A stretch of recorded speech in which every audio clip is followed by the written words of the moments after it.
I was only 25 years old. That seems so young. But that's how old I was when I was first promoted into a formal leadership role. Now, that was over 2 decades ago, so I definitely don't remember, but I absolutely wouldn't claim to know everything that was going on in the mind of my manager, my senior leader, when she promoted me.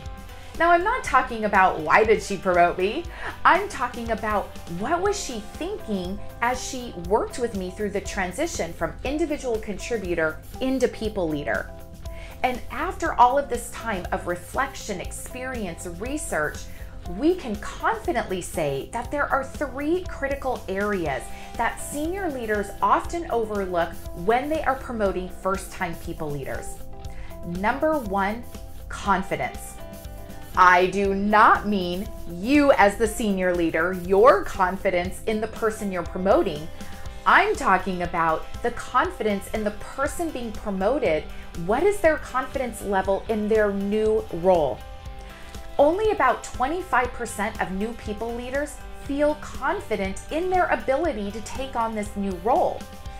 On the other end of that, there is a percentage that are overly confident in their new role. They think, hey, I kicked ass over here as an individual contributor. Of course I'm gonna kick ass over here as a manager. And we know that that is not necessarily the case.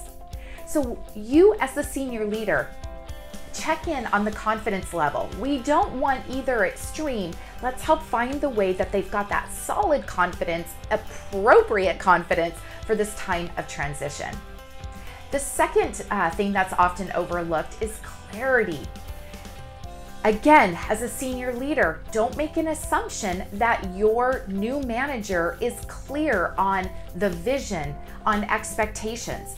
Just because they've been working maybe with you for a long period of time, or they've been at your organization for 5, 10 years, don't assume that they are crystal clear on the vision of the organization, the vision of the department or their team, or that they are clear on what your expectations are over the next 90 days, 6 months.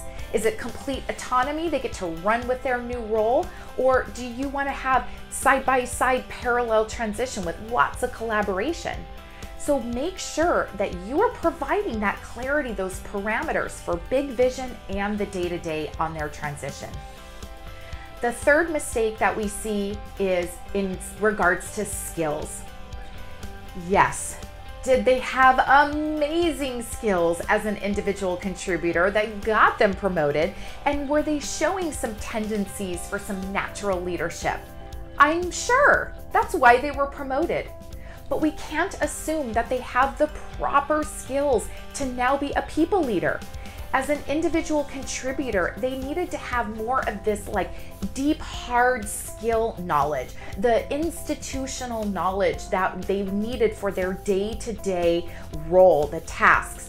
But now we're asking them to broaden their soft skills, more of the leadership capability. Do not assume that they have these skills. In fact, 60% of new leaders don't receive any training. No leadership training. We are setting them up for absolute failure by not providing that training. In fact, only about half of new managers are actually seen as being effective. So we want to provide that upskilling. Do not assume that they know everything they need to. So as a senior leader, please be on the watch out for these 3 critical areas that are often overlooked as you are assessing for promotion or starting that early transition with somebody in their new people leader role. We're here to forge new paradigms for what leadership means in today's world. Until next time.